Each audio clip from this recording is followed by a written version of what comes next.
All right, it's 10:31, so we'll go ahead and get started. Good morning again, everybody, and thank you for joining us for our How to Write a Business Plan webinar. Just as a reminder, this webinar is being recorded so that we can make it available to folks who can't attend today. And we do plan to publish a recording of this webinar on our DOA social media channel. So if you want to go back and look at it, that's a good way to do so. If you have any questions that arise during the program, please use the chat function to submit them. We'll stop after the question to answer questions that we've received to that point. Or if you prefer to wait until that segment, you can go ahead and unmute yourself and ask your question at that point. If you think of a question after the webinar and you'd like to see if you can get an answer, please reach out to us at doacommunications@wisconsin.gov. Today, we are pleased to welcome Mike Walker, a business consultant and outreach specialist with the Wisconsin Small Business Development Center at UW-La Crosse. In his capacity, Mike facilitates community outreach in the form of coordination of business education programs through the center. And we're fortunate to have him with us here today to share tips on how to put together a solid business plan. So, Mike, thank you for presenting this morning. All right, thank you. Yeah, so like you said, Mike Walker with the Small Business Development Center here at UW-La Crosse. Just a little bit about the Small Business Development Center. We actually are a national organization here in the state of Wisconsin. We're located primarily with the four-year colleges and universities. So, we're in La Crosse, but there's a number of other centers throughout the state. One thing that you should know about the Small Business Development Center is that we offer free consulting services to small businesses. So as you go through this process and writing a business plan and those kind of things, those are kind of the services that we can potentially work through some of those things with you one-on-one in a confidential environment. So just be aware of that. Some contact information will be provided towards the end of the presentation. But as we go forward, just kind of understand that. So, all right, well, starting out, let's get started with writing a business plan. So getting started, what do you need? Well, when you're going to put together a business plan, you obviously have some kind of business idea. And then the plan itself is going to contain a number of things, but ideally you're going to have a good description of your opportunity, what you see your business idea being, what your operations are going to look like, and then what the financial situation might look like for your business. You're also going to consider what funding you might need to get started, and then also how you're going to market your business so that you get customers and in turn have profitable sales.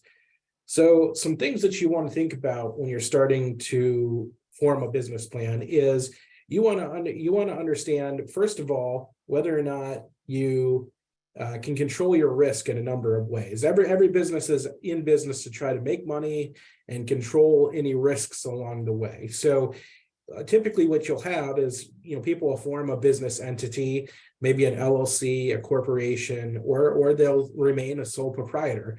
If those terms are new to you, those are terms that, we can discuss at the Small Business Development Center in more detail.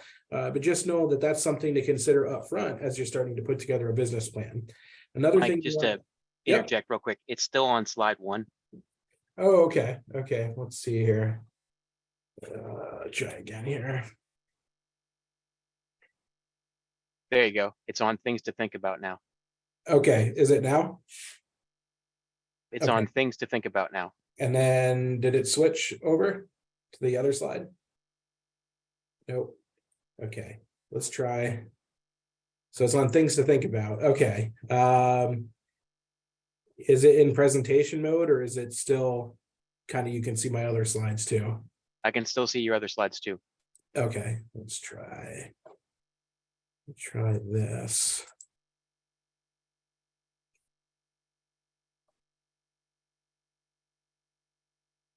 All right, can you see the other slides still, or do you just see one slide? Still see the other slides. Okay, let me try one more thing here. Stop share.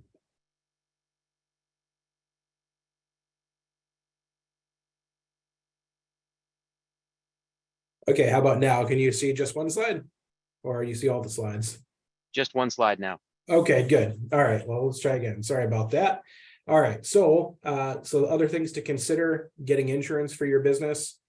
running the business in a careful and prudent way. So just making sure that you run your business carefully, and then setting expectations for your customers. So it's always important to upfront that everybody understands the services that are going to be provided or what the product is going to consist of. Other things that you might want to consider when you're going through the business planning process are legal and tax considerations. And so again, if these things, we're not going to go into detail here so much on these, but always know when you're starting a business plan that you want to consider some of these things at the beginning of your business. So I wanted to get those out there first, and then kind of move on to the next section here. So now you should see a slide, first steps to plan development. Derek, do you see that slide up there now? Yep. Okay, excellent. All right, so first steps. One, obviously consider what your business idea is and what you need to do to make it happen. What do you have currently? What do you still need? And what can you get for your business? So things, unknowns, okay? Maybe you have an idea, but you don't really have it worked out yet as to what your product might be, or your service might be, or how you're going to make money. That's okay. Those are things we think through in this process. Part of the business planning process is to try to think through some of those things.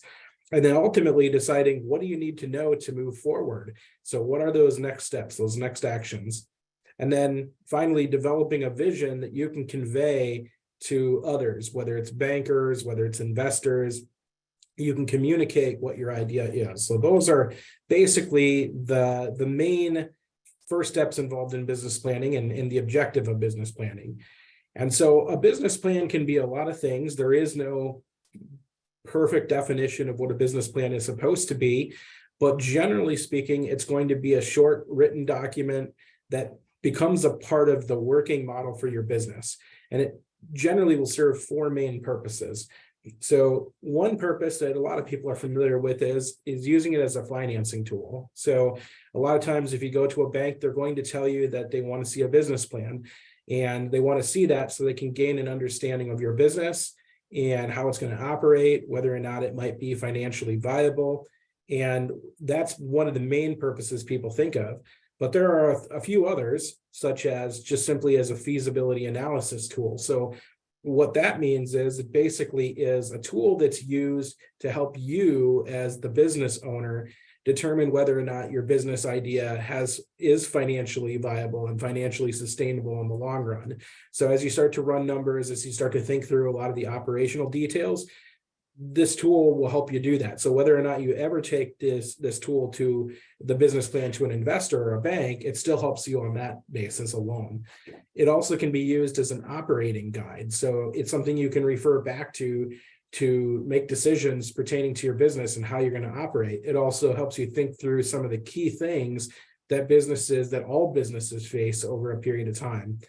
And then finally, it's an evaluation tool, because what it lets you do is you can refer back to the business plan to see how well you're doing versus what you thought you would do. What are some areas that you're better at? What are some areas that you need to improve?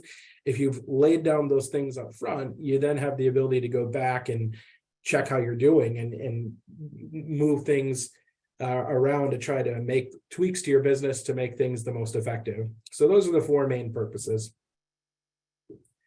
So there's really, again, no right or wrong way to do a business plan, but there are a couple different ways generally that people write a business plan. So the traditional is the more detailed plan, and that's the one that'll be focused on today. A lean startup plan is a very simple plan that basically you highlight maybe in a sentence or two some of the main categories that we're going to discuss. Maybe you put together a small snippet about some of the numbers, and that's kind of just what you do. A very simple plan. That's going to be more just for your own purposes. When you start talking to investors, they want a more thoroughly communicated plan. So the traditional plan is what we're going to focus on. And the traditional plan contains two parts, the narrative and the financial projection. The narrative is basically the written portion of the plan. It describes a number of different things, which we'll talk about shortly, but it ties together and explains more fully some of the things that you'll find in the financial projections or the set of numbers. And those financial projections consist of statements that banks and investors who are familiar with financials are going to be looking for. And so that's basically the two main parts of the plan. So breaking down that narrative section, the first part of the plan in a little more detail, you can see some of the sections that are going to be in a plan, and I'll discuss these in a little more detail, each one. But when in the copy of slides, you'll have this kind of high level overview of a number of sections. Now, this is not all inclusive. There are sometimes other relevant sections you might prefer to address, and then there's some things that might not apply to your business. One of the questions that I get most often is, how much do I write for each of these different categories? And I think that the answer to that is usually going to depend on who your audience is. So if you're tailoring your business plan to go to the bank, you have to consider that depending on the value of the loan and the financing you're asking for, the banker that you're working with may need to take that plan to his or her boss or to the bank board for approval. And when they go take that plan to the bank board, they're not necessarily going to have you there with them most of the time. And so any questions that might arise, you want to try to address those as preemptively as you can. You want to be descriptive so whoever's in that room is going to understand that and what's going on with your plan and what things you've considered. So whether that takes, a paragraph for each of these sections or a few sentences, or whether it's literally a page on some of these sections, it really is going to depend on how much you think they need to know about your particular business venture. Similarly, you might take your plan to somebody like a family or a friend who might be an investor, and they might be concerned with different aspects than maybe what a bank would. And so you might tailor the plan to them. So it really is situationally dependent, but these are things that you generally will want to consider in some level of detail.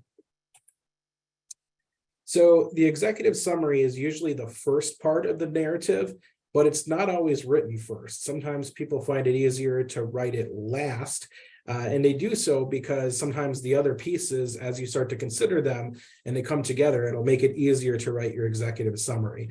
But the executive summary is just that. It's a summary that summarizes in about a paragraph or two everything else that is written in the narrative portion of the plan, and just kind of highlights the key points very quickly and ties everything together.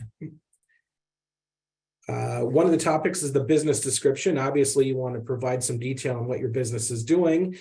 If your company is already in business, you want to describe the business history so far, and you want to go into detail about problems that your business solves and what it is that makes your business special or unique. And you want to potentially be as specific as you can, listing out some of the things that make your business what it is and make it something that's going to be successful in the market.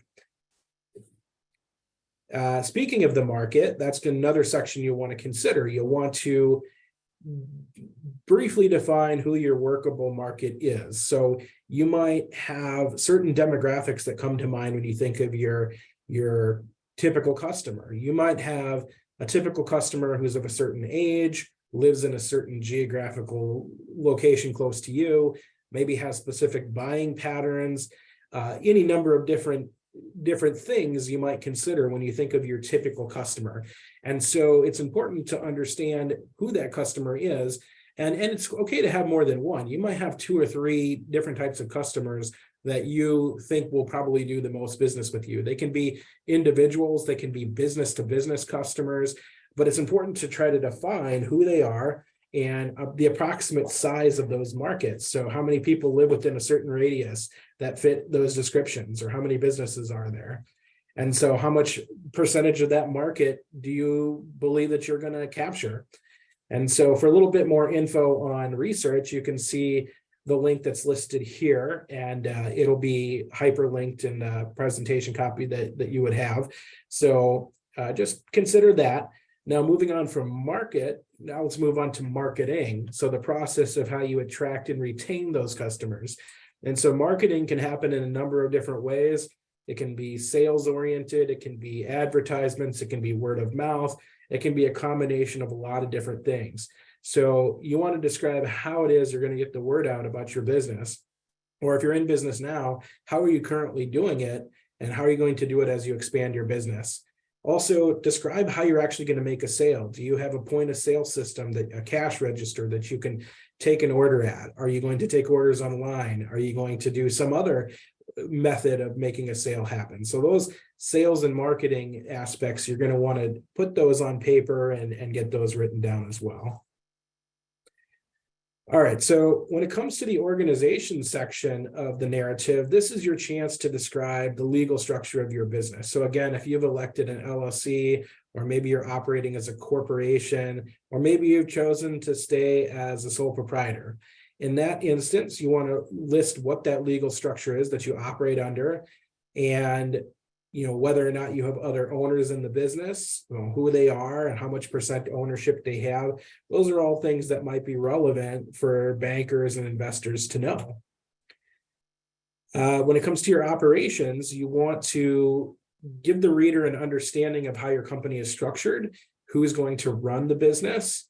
And also, more specifically, this section gives you a chance to write a brief biography, or sort of like a resume for yourself and others who are going to be in the company, so that they know who are they going to be doing business with, and what are those people's credentials. So it shows unique experience and how people are going to contribute, what their roles and functions are going to be. And it can include, you can include as an attachment to your plan a resume of those people if you have it, including yourself. Just things to consider. Again, there's no perfect format here, but when you think of it from the perspective of a bank or an investor, they really want to know, just like any other, if you're hiring somebody for a job, you want to know that that person's qualified. And so just think of this as your opportunity to make that positive impression. Another thing to address are risks, and you want to address what risks are out there. It might seem counterintuitive at first, because why would you want to put out these negative things that might impact your business?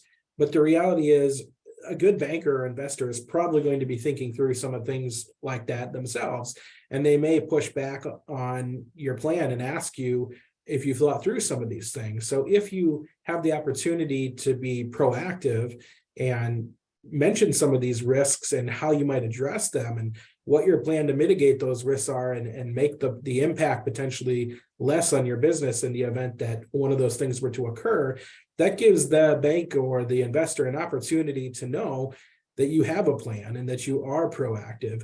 It also gives you a little bit of peace of mind that you've thought through some of these things and what response you might have. So that's another important section to include. Locations and facilities. So if you're going to have a physical location for your business, where is it? Where are you going to be located?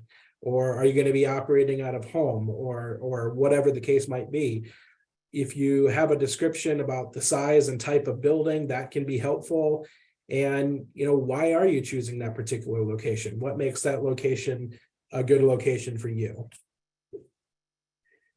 When it comes to technology, you want to address things like a point of sale system, or how are you going to make a transaction occur and money go to your business bank account? Are you going to use accounting software or bookkeeping software to keep track of things? What other technology is going to be used in your business? Some businesses are very technology heavy, but most businesses these days have at least some technological component to them, whether it's an app or whether it's software that helps you run your business. So what is it that you're using? Will you have a web page and a social media presence? I mean, what other ways are you going to take advantage of technology? So this is a spot for you to address that and think about what technologies might be coming up in your industry that you want to get involved with. When it comes for equipment and tools, you want to list what relevant equipment you might need. So you can list a lot of your major equipment here.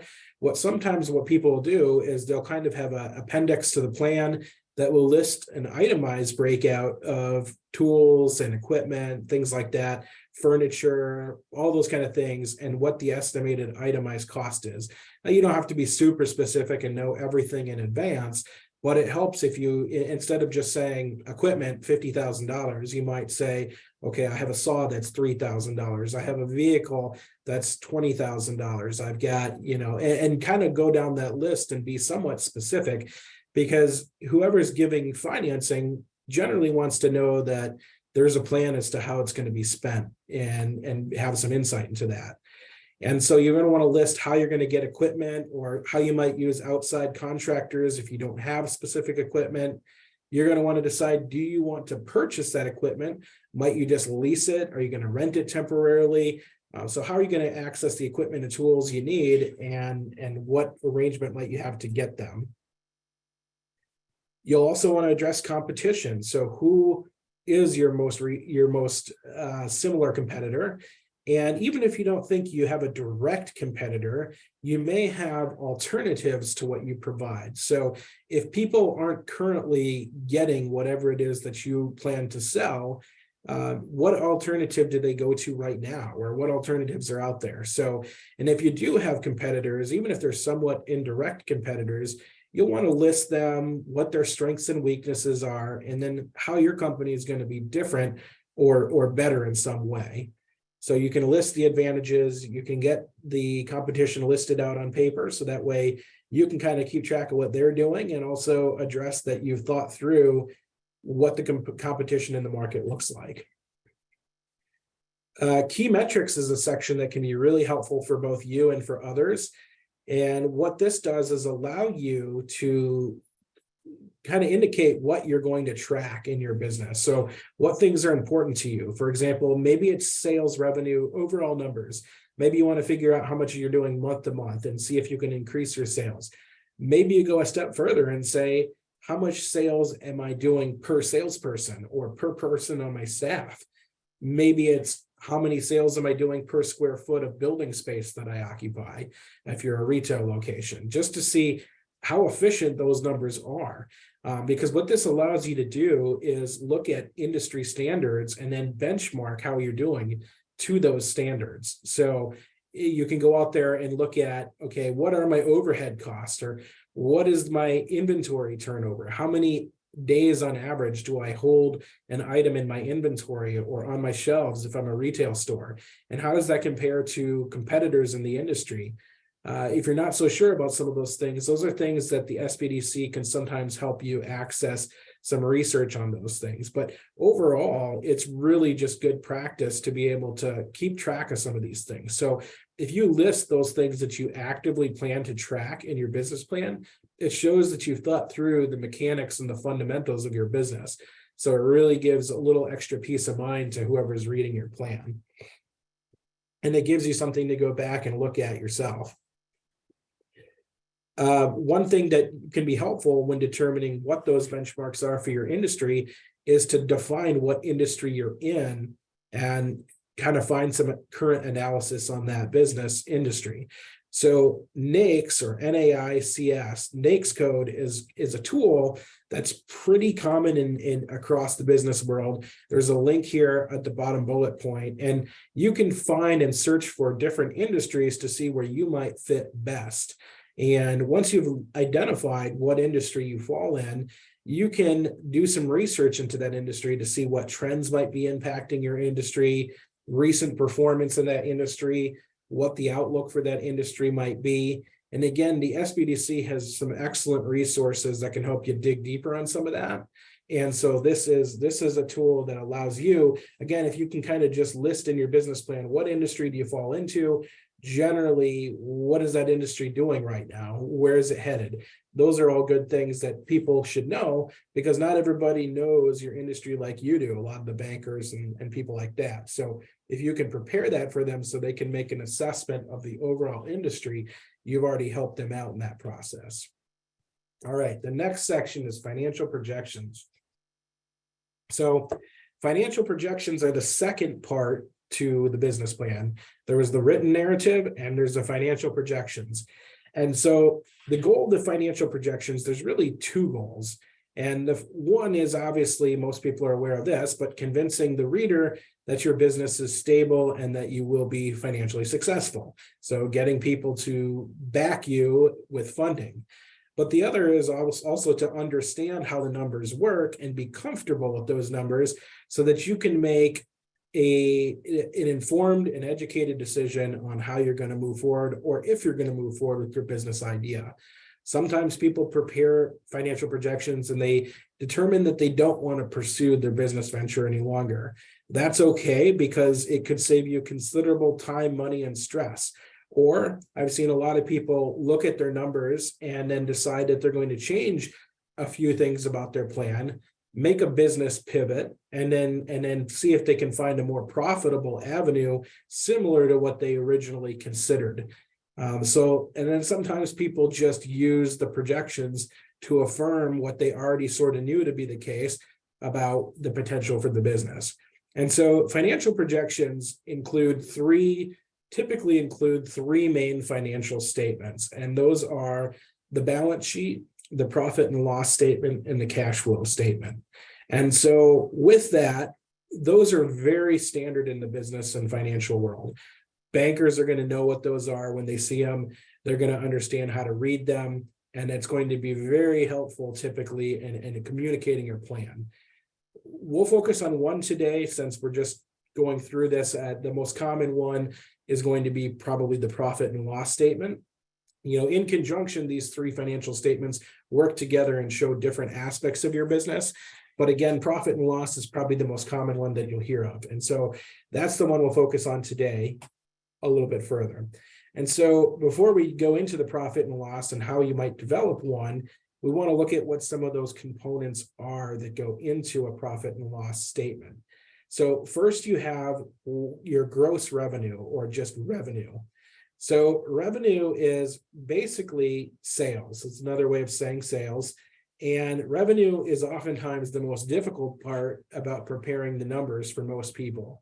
Because when you're doing projections and you're trying to project profit, you're obviously trying to predict the future. And since, obviously there's a lot of uncertainties there, it's important to understand, how you might go about putting numbers together. And then once you've laid those out on paper the best you can, you'll weigh that against other things that you might have a little more familiarity and consistency on, such as your expenses like rent, or maybe some utility costs and other things like that, or cost of the product to you, to determine how realistic is the revenue. Is it going to support the needs of your business, or do you actually need to sell more just to make a profit? Or at what point do you break even in terms of sales? Once you hit a certain number of sales, maybe your fixed expenses for the month are paid and everything else after that becomes profit to you. So it's helpful to start somewhere with the revenue. And then if you need to go back and make changes later, you certainly can. So in order to help people understand, kind of break down the process and think through revenue, it's often helpful to break things down into smaller units. So a lot of times when I work with clients to do business planning, we look to develop a plan that consists of maybe 3 to 5 revenue streams or revenue sources. And it can be more than that, but generally, 5 to 10 is the most manageable. 3 to 5, 5 to 10, because it allows you to break down all your revenue into categories. And you want to include all sources of revenue in your categories. So you want to be broad enough that in about 5 categories, you can describe everything it is that your business sells, products or services. But you also want to be specific enough that those categories, you can find an average price point for an item or service. So for example, you might be a coffee shop that sells specialty coffees as one revenue stream, basic coffees as another, maybe some small food items as another revenue stream, and then maybe teas as another revenue stream. And maybe you have a couple retail items, maybe you have ground coffee and bags and things like that. And so you might have 5 different streams that have different price points. Maybe your average cup of specialty coffee is $4. And within that, you can then go further and say, okay, I think I'm going to sell 15 of those a day and 15 of the regular coffees a day. And in the next month, maybe it's going to be 20 a day. And so it gives you an opportunity to break things down to the smallest unit to get some realism into your plan. And then further, when you're doing that, as the second main bullet point here says, what is your capacity or limiting constraints? So if you're a bakery and you can process 10 loaves of bread per hour, and you're open 8 hours a day, Well, then you can do 80 loaves of bread a day at that rate. Your ovens can handle that, and you can bake 80 loaves of bread. If your projections show you baking 120 loaves of bread in a day, then you're past your constraint for capacity. So obviously you don't have the realism there anymore. So you want to look at what are constraints that keep things, you make sure you're not going outside of what your capacity is, whether that's, based on the number of people, based on equipment, what's the most that you could do, and what is the staffing required. And sometimes what people will do is they'll draft both an original set of projections, and then they may go back and draft a more conservative or more aggressive set of projections to give alternative scenarios to the bank. So it's okay to start out with a number, and if that number ends up being a little low and doesn't produce the profit that you were hoping for after you consider your expenses, you might go back and make the projections a little more aggressive. Or maybe if you start out and you find that your profit is extremely high, and that's a good situation to be in, but if you were to take something to the bank that had an extraordinary amount of profit, they would likely push back and say, why is that? And what is it that makes you so much more profitable than what's typical in your industry? And you may have to go back and say, okay, well, I believe I can do this, and I'm pretty confident, but I'll give you an alternative scenario which shows a lower profit. And then you're going to be even more comfortable that you can meet your projections for sales. But you also have an alternative scenario that describes what happens if things don't go as planned. So you can create a number of different scenarios. Oftentimes, once you've created your first set, either in a Microsoft Excel tool or another tool that you might do financial projections in, then you can go back and you can easily copy and make a few small adjustments to have a more conservative or aggressive set of projections. So a lot of times people will choose to do that as well. So when we talk about revenue, again, what are those revenue streams? So they can be anything from product sales, service sales, subscriptions, fees, memberships. And so you want to be broad enough that you're covering all the revenue you see that you're going to bring in, and categorize everything so that you capture all your sales. But, for a lot of people, sometimes starting out, they don't really know how they're going to monetize what it is they're doing. So if you're kind of in a unique industry and you're trying something that's innovative, you might have to experiment with your subscription model. Maybe it's a subscription-based service. You think about apps, okay? Some apps, you can buy access to them for a lifetime with a certain fee. Or maybe there's an in-app fee as you go through that app and you expand on it if you need additional features. Or there's a subscription fee, like a monthly fee. So in that case, or maybe an app works on advertisements and it's free to you as the end user, but collects information and advertises based on that and tailors ads. So you've got 4 different pricing models right there just within an app. So for example, if you're working in something that you're not sure how you're going to monetize it, just kind of thinking through what is it that actually has value that people are going to pay you for. And that's the revenue stream. Now, another thing that you'll want to consider on a profit and loss statement when you're doing your financial projections is the cost of goods sold. So the cost of goods sold is basically the cost to you. So if you're producing items, it's the cost to produce that item. It's the materials that are involved. It may be labor costs involved directly in production of that item.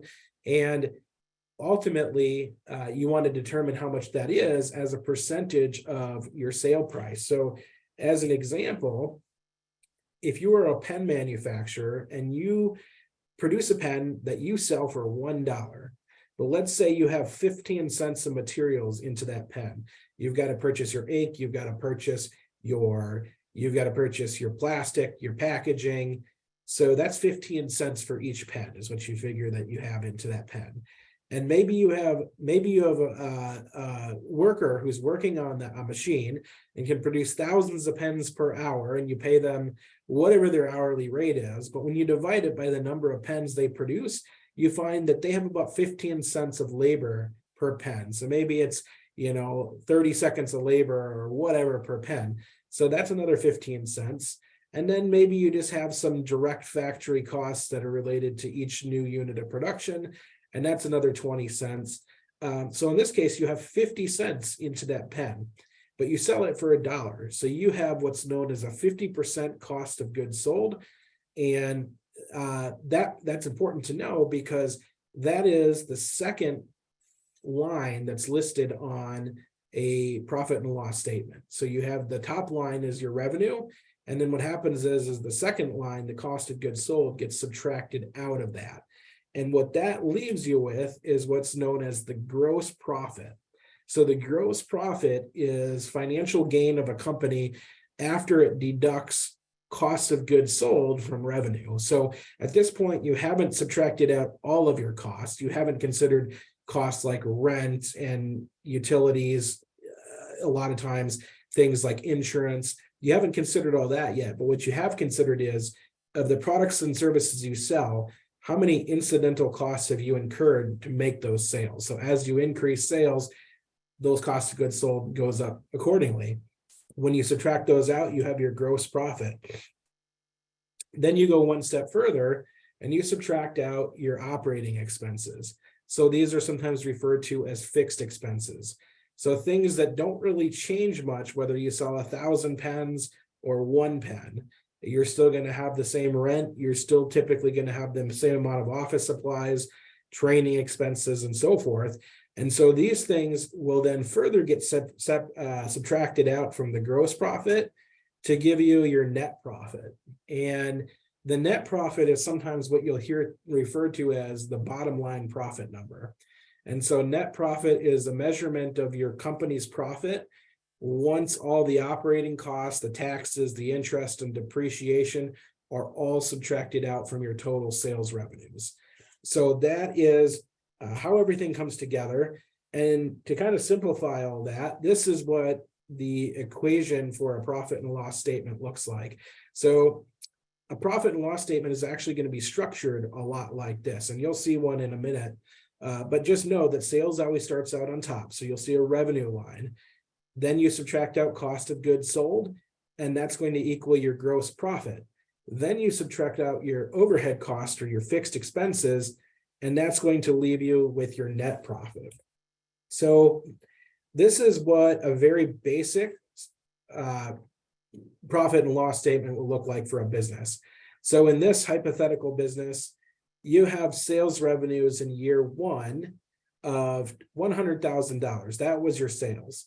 But you had, let's assume that pen manufacturer again, there's a 50% cost of goods sold on those items. It costs you 50% of what you sell them for to make them. So on your $100,000 of pen sales, you subtract out your $50,000 cost of goods sold, and that leaves you with your gross profit of $50,000 remaining.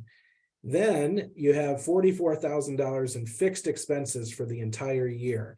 You paid all your bills, it was another $44,000. That gets subtracted from the gross profit and leaves you with $6,000 of net profit. And then you can see the same pattern in year 2 and year 3, leading to different profit results. And you can see as you go to year 2 and year 3, the cost of goods sold percentage goes up along with, and it goes up in proportion at 50% of whatever the sales is. And so this is what a very basic profit and loss projection would look like. And you could see how a bank would want to know this information. So the other two financial statements, cash flow and balance sheet, they tie into this and they're important. But at a minimum, most bankers are going to want to see this. They're going to want to see this profit and loss projection. Another aspect of the plan that kind of ties together the written narrative and also the projections, the financial numbers, is the sources and uses of fund statements. So what this is it's very simply a list of everything you need money for. So whether it's it's $10,000 for equipment, $15,000 for a vehicle, $30,000 for furniture, and $150,000 for a building. Okay, so you would list those all in a kind of an itemized list, and then you'd put a total at the bottom. And that's your uses of funds. That's everything that you think you're going to need funds for. And you might even list another line in there for contingency costs if you're building something and it's going to take more. Maybe you put $20,000 of working capital. So some money that you don't really have earmarked for anything, but you will use to keep your business going in the first couple months. And then you basically use another list called the uses or the sources of funds. And the sources of funds says, where is all the funding coming from? So if you need $100,000 to get your business started or to get to that next stage of business, you might have $100,000 coming from a 10% down payment of $10,000 and the other 90,000 coming from the loan to make that 100,000 in financing. So your sources list would have that loan and that down payment listed. And then what should happen is that $100,000 total should match the uses of funds. So the two lists should match in the amounts, the total amounts needed. Obviously, because you need to get the funds from somewhere to match what you're going to use it on. So that can just be a nice, helpful breakdown that everybody can be on the same page as far as what you think you're going to need for financing. What do lenders usually want to see? Well, what they want to see is how everything ties together. So when you have a written narrative, you want that to be consistent with what you're projecting on the numbers side of things. So when you mention sales somewhere in your written plan, make sure it matches what you're showing in the numbers portion and expenses and so forth. Bank wants to see financial feasibility. Is there a projected profit or positive cash flow for your business? Is it realistic to think that you're going to sell as much as you say you're going to sell? Or are your costs realistic? And are they based on some research or some real number that's out there that you can put a number to? And again, are they consistent with what's in the industry for benchmarks? So if the industry averages $50,000 of sales per employee and you're showing $150,000 per employee, they're likely going to push back and say, how is it that you expect to do that much work or make that much sales that you're going to be 3 times what the typical industry benchmark is? And so, trying to keep things realistic is what they want to see. So I've listed a couple different resources that are out there. SBA.gov is the Small Business Administration. There's all sorts of tools on business planning on their website. And then this bplans.com is a really good resource as well. What bplans is it's basically a bunch of sample business plans, kind of the written narrative, things you might consider, literally thousands of different plans that are out there. bplans.com is the maker of a software called LivePlan, and LivePlan is one of the financial tools for projections and for putting a written narrative together that we use here pretty often at the SBDC. Again, there's no perfect plan or no exact prescribed tool to use to put together things. People often use, Microsoft Word or a word processor, and then they couple it with numbers in Microsoft Excel or some similar tool, or they use the LivePlan tool. LivePlan.com is where you go for that, or any number of other tools. But those are probably the 2 most common we use here. And so bplans.com, again, shows you some really good samples that are out there in a lot of different industries. So those resources are there for you. At this point, just wanted to open things up and see if there's any questions and any comments, any thoughts, and go from there. Thank you, Mike, for that great presentation. If anybody has any questions, there's a couple different ways you can pose them. You can just drop them in the chat. Mike will be able to see them and he can answer them. You also have the capability of just unmuting yourself. So if you want to ask your question verbally, that's fine too.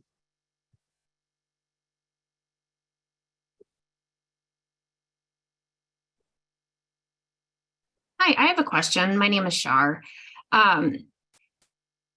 Typically, when should a startup business be making a profit?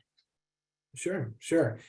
And so the answer to that, is really going to be dependent on, it's going to be situational, but I will say that there is this idea that I see a lot of people have that, a business might not make profit in the first few years of business. And that's not entirely true. And in fact, sometimes it's really important to have profit, in the projections very quickly after you get started.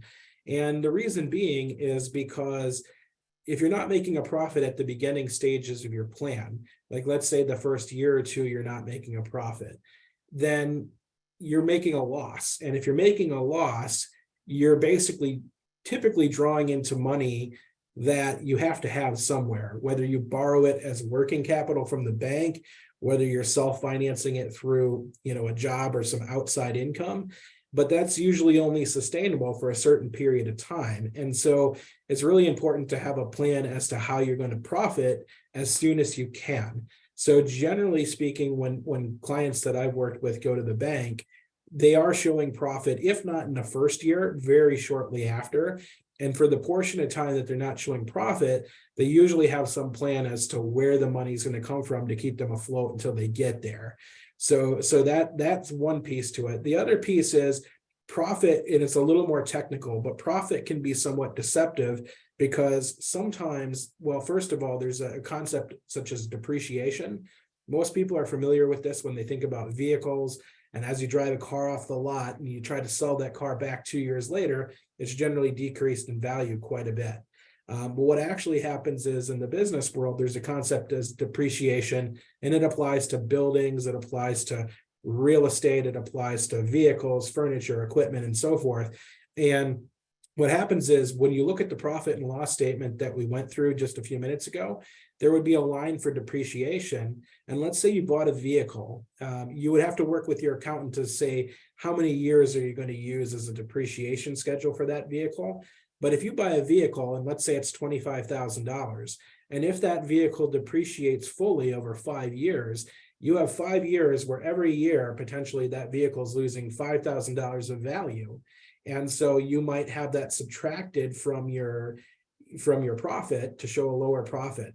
Well, that might be okay, but a lot of times what will happen is, especially in very real estate heavy deals, like if you're buying a building in the course of your business deal, or you're building a structure, sometimes depreciation can be massive. And so what can happen is you could have a very good running business, but you're actually losing significant money on paper from depreciation of that building, depending on the depreciation time frame you're using. And so what actually happens is you may look like you're taking a loss every year, but from a cash flow standpoint, things are still working well. And another thing is banks typically know that. And so when they're looking at that, they might add that back in, the cost of depreciation. They might take your loss, add that back in, and show, okay, is it a positive number on paper? And what further complicates that is sometimes with real estate, historically, real estate over the long period of time has gone up in value, not down. So when you go to sell that real estate, there's a potential you could make additional money on it. So not to get too complicated, but the short answer is oftentimes profit should come quickly after the start of the plan. And if it doesn't, why is that? And can you come up with a plan to get money set aside so that you can draw from that until you make profit? The long answer is, of course, that there is more to consider. So wish it was a little more straightforward, but that's pretty much the case with profit. So, and if you have questions, again, SBDC is here to kind of guide you through some of that process too. So Thanks, Mike. yep. Any other questions? Hi, Mike. This is India. I have a tricky question. When does a startup becomes no longer a startup? Like when is that, title being removed? Like because there's so many opportunities for startups, but they drop really, quickly once you become like a regular business. So maybe you can talk about that a little bit. It's going to depend on the industry, who you're working with. So if you're looking at certain grants and certain kinds of financing, they might define how new your business has to be. Startup is kind of a tricky term just in general, because let's say you went out today and signed up for an LLC for your business. Okay. Well, you started a business in the state of Wisconsin, but you may not have ever started operating for another 6 months or another year. So what do you really call your start date, right? So there is some trickiness to that. So I think what you're going to find is if you're applying for certain things that are specific to startups, they should have a definition of what kind of business, how long they've been in business, and on what basis. Again, where you're going to run into that the most is probably in grants. When it comes to bank financing, there might be some financing tools specific to startups, but a lot of times it's going to be grants that are looking at that. So I would just be sure that whoever the grant administrator is for that program, you would ask them that question and kind of clarify and see if you fit that definition, if that's the case. Thanks, Mike. I appreciate it. Yep.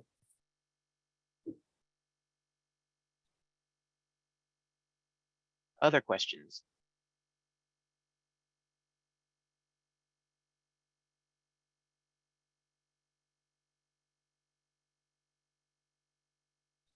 Okay. Mike, just one question I had is, after you've written your business plan, if you wanted someone to take a look at it, Yep.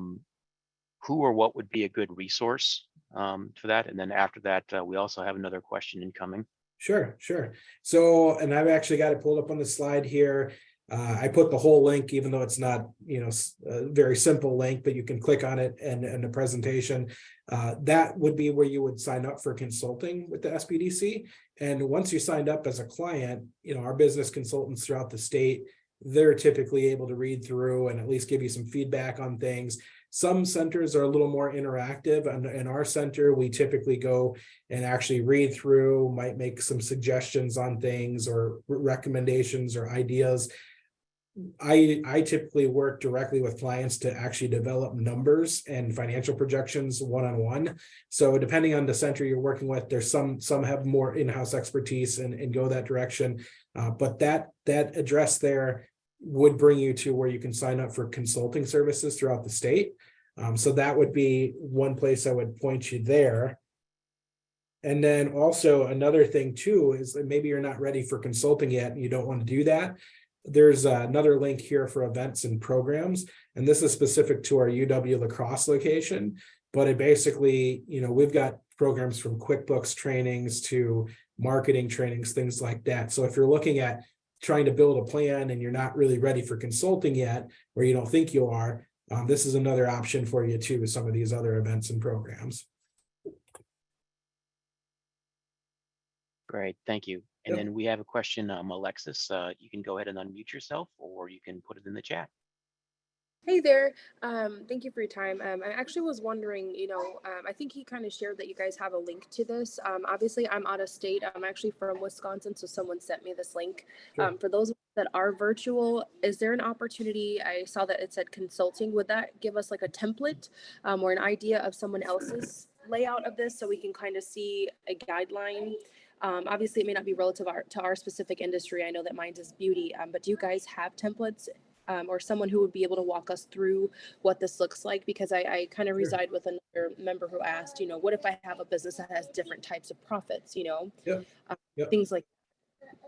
Yeah, good question. So there, the America's Small Business Development System is a national network. And so here in Wisconsin, we're with the colleges, but in other states, some of them are embedded with the colleges. So depending on your state, if you Google Small Business Development Center and then your state, you should be able to find a good contacts there. And my understanding is, I believe most of them are free consulting. You can always check with them. So free consulting, they would typically have a lot of the same resources we do and access to those and a lot of the same services. So, I mean, every center is a little different, but if you're in a different state, that shouldn't be an issue there. And then a lot of times, when it comes to templates, the center you're working with might have a financial template.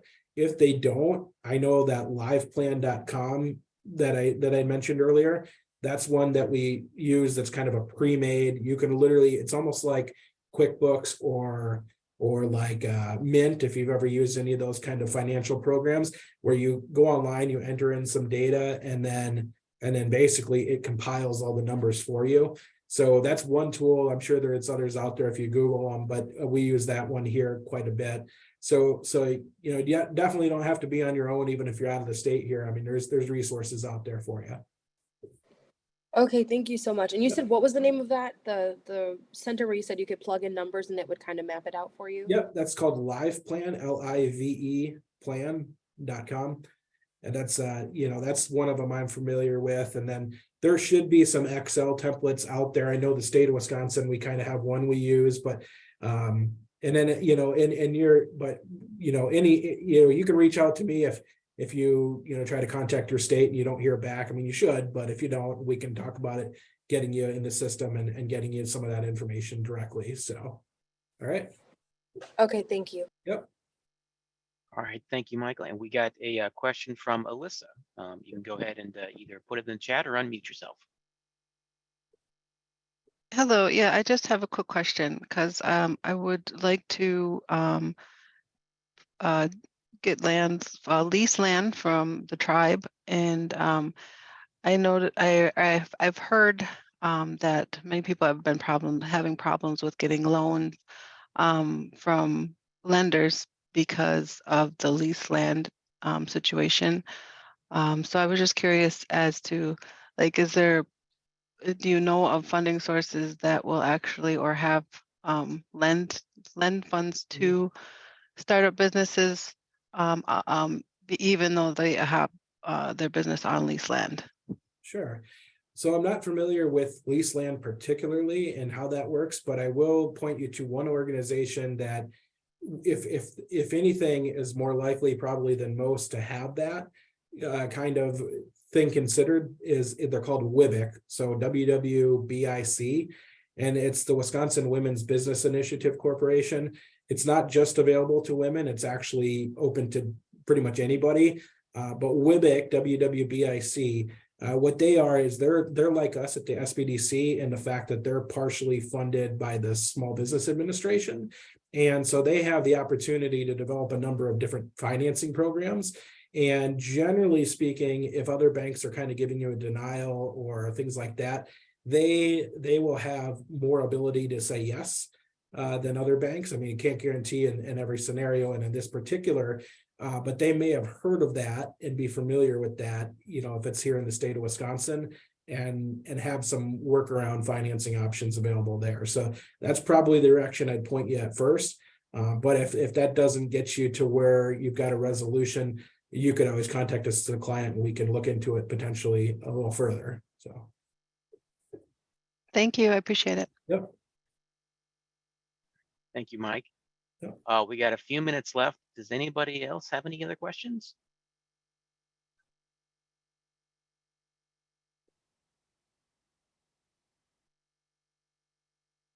Going once, going twice. Okay. Well, again, if anybody thinks of a question, we will send out a copy of this presentation, as well as a link to a recording, probably on our YouTube channel. Sorry, different question from somebody else. We'll send out a link to where this recording can be accessed on our YouTube channel. And if you have any questions at that time, or you think of something afterward, or just weren't comfortable asking it in this venue, just hit reply to that DOA communications. We got one quick question coming in. Go ahead, Cedric. Sorry about that for the delay. My brain was clocking here. First and foremost, appreciate the presentation. Has been very helpful. One of the things as we were going through the presentation, I was just trying to think through just from a funding source. And obviously, I know we touch base a little bit with the business plan when we go to the institutions to kind of help from a funding perspective.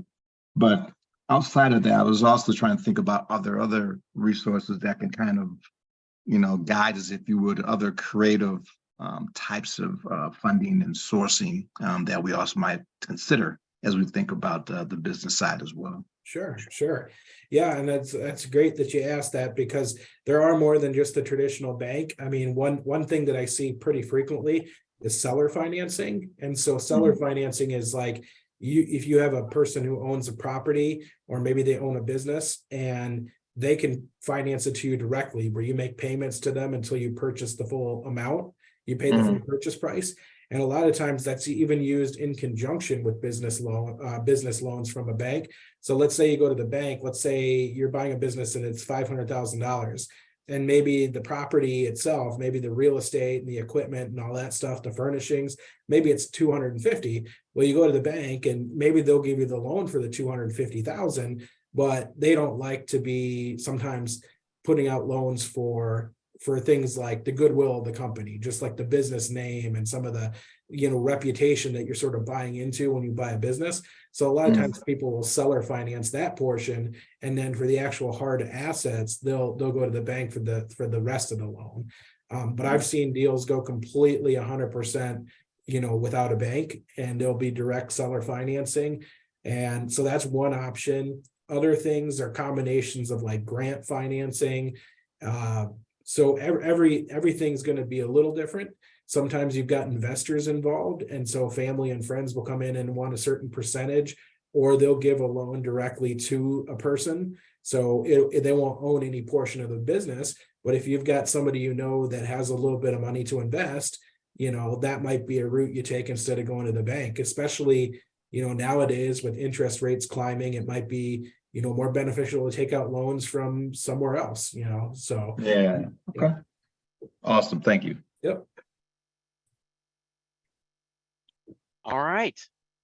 Well, thank you again, everyone, for participating, and thank you very much to Mike for presenting today. That was an excellent presentation. And again, a Thanks. final reminder, we will send out a copy of the presentation and a link to a recording of today's webinar, hopefully later today. So thank you again, everybody, for participating, and have a great day.